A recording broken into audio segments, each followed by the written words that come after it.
Hadatsana Abu Bakar ibni Abi Syaibah, hadatsana Khalid ibni Makhladin, hadatsana Abdullah ibni Sulaiman an Mu'ad ibni Abdillah ibni Hubaibin an Abi an amihi qala berkata, amih kuna ada kami fi majlisin di dalam majelis. Majelis itu ya tempat belajar, tempat mengaji gitu. Atau ya kami sedang duduk-duduk. Fajah maka datang siapa Nabi sallallahu alaihi wasallam. Jadi kami sedang di dalam majelis, dalam duduk-duduk begitu. Kemudian Nabi datang. Wa ala roksi dan atas kepalanya Nabi asarumain bekas air. Faqala maka berkata lahu pada Nabi, siapa ba'duna sebagian kami. Naroka melihat aku kepadamu. Al-yauma hari ini thayyiban nafsi senangnya diri.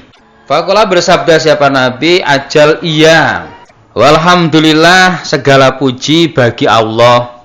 Suma afadho kemudian pindah siapa al-qaumu kaum fi dzikril ghina di dalam menyebutkan kaya, ganti cerita masalah kaya. Faqala maka bersabda siapa Nabi, la ba'sa tidak apa-apa bil ghina dengan kaya, liman bagi orang itako yang bertakwa, wasehatu dan sehat liman bagi orang itako yang bertakwa, iku khairun lebih baik minal ghina daripada kaya, kaya yang tidak sehat, kaya yang dimiliki oleh orang-orang yang tidak takwa, orang yang kafir. Watibu nafsi dan senangnya hati, iku minan naim termasuk nikmat. Rawahu Ibnu Majah kitabu tijarah isnaduhu shahihun. Bapak Ibu yang kami hormati, pada suatu hari kami sedang duduk-duduk. Saat itu kemudian Nabi datang kepada kami, yang mana Nabi saat itu rambutnya itu basah gitu, kelihatan segar. Kayaknya habis junub atau habis apa, sehingga rambutnya kelihatan seger. Sehingga salah satu dari kami ya basa-basi dengan mengatakan, Nabi, wah kayaknya hari ini Nabi lagi senang hatinya nih kayaknya nih. Karena melihat wah rambutnya basah sehingga dia melihat wah kayaknya lagi senang hati nih Nabi nih. Habis mandi jenabat apa-apa begitu. Terus saya mengatakan, iya alhamdulillah, ya saya lagi senang nih, lagi fresh, lagi seneng, lagi hati saya lagi enjoy. Lah kemudian orang-orang yang ada di situ ganti bercerita, membahas, ganti bahasan tentang orang yang kaya. Wah, kayaknya kalau jadi orang kaya kayaknya enak ya. Itu orang kaya, wah gini. Wah, jadi cerita tentang kekayaan. Kalau pengen sedekah, wah kalau orang kaya bikin masjid sendiri, wah wah pahalanya banyak.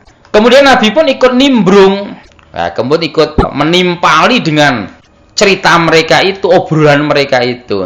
Nabi mengatakan orang kaya itu nggak apa-apa, kaya itu boleh-boleh saja, kaya itu tidak membahayakan bagi orang yang takwa. Jadi kaya itu bagi orang yang takwa nggak berbahaya, karena apa? Kekayaannya justru akan dikelola dengan baik, kekayaannya akan digunakan untuk kebaikan. Dia akan menaklukkan kekayaannya itu. Berarti ini bagi orang yang enggak takwa, kaya ini bahaya. Karena banyak dengan orang yang kaya, akhirnya mereka terbudak atau terbelenggu oleh kekayaannya itu. Nah, bagi orang yang takwa, dengan kekayaannya enggak bahaya, bahkan bermanfaat itu. Sedekah, infak, wah macam-macam, ringan. Malah menguntungkan. Namun kan tidak semua orang itu bisa jadi orang yang kaya. Sehingga Nabi mengatakan sesungguhnya sehat bagi orang yang takwa itu lebih baik. Karena kalau kaya itu belum tentu semua orang bisa kaya. Namun kalau sehat, banyak orang yang bisa sehat. Semua orang punya peluang yang sama untuk sehat. Tapi kalau kaya ini terbatas biasanya. Maka Nabi mengatakan sehat bagi orang yang takwa itu lebih baik daripada kaya. Kaya bagi orang yang nggak bertakwa, wah repot itu. Ya tentunya akan berat itu. Karena apa? Waktunya dihabiskan untuk dunia, untuk ngurusi kekayaannya. Dan Nabi mengatakan sesungguhnya senangnya hati itu termasuk nikmat. Dan untuk senang hati tidak mesti harus kaya. Banyak orang miskin yang bisa tersenyum dengan lepas. Banyak orang miskin yang bisa tertawa dengan lepas ketika melihat cucunya, ketika mentertawakan dirinya. Kadang banyak orang yang justru kaya, dia malah hatinya nggak senang itu banyak. Hatinya tertekan, hatinya panik, hatinya galau, stres. Jangan-jangan nanti ditangkap KPK, jangan ya, stres ada. Lah senang hati itu tidak mesti harus kaya. Karena apa? Senang hati itu adalah pekerjaannya hati. Bukan dia punya apa, bukan dia sedang apa, namun bagaimana dia berbicara atau melihat tentang senang tadi. Jadi kalau orang senang itu ya walaupun ya dilalahnya apapun pas-pasan, namun orang itu kodar senang ya senang. Untuk menjadi orang yang bahagia, orang yang senang hati, tidak mesti harus kaya. Sehat pun bisa menjadikan senangnya hati. Apalah artinya kaya kalau kemudian dia nggak sehat, sehingga malah makin tersiksa kan. Makanan ada, apa-apa ada, namun dia tidak boleh makan. Ini kan malah tersiksa. Karuan orang miskin, dia nggak boleh makan apa-apa, tapi emang nggak ada ya santai aja. Lah kalau orang kaya itu duit ada, makanan apapun ada, namun nggak boleh dimakan, kan menyiksa diri nih. Hanya boleh melihat saja, hanya nguluidu saja. Nah ini kan malah menderita toh. Maka sehat itu luar biasa.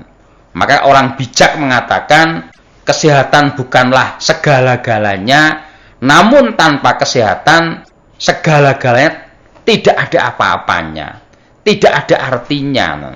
Maka bahasanya itu kesehatan itu murah perawatannya, mahal harganya. Ngerawatnya murah, namun kalau sudah sakit, wah mahal harganya. Itulah kesehatan. Namun banyak orang yang dirugikan dengan nikmat sehat ini. Nabi mengatakan nikmatani makbunun fihima kasiru minanas as-sehatu wal farau. Ada dua nikmat yang kebanyakan orang dilalaikan dengan dua nikmat itu, yaitu nikmat sehat dan nikmat longgar.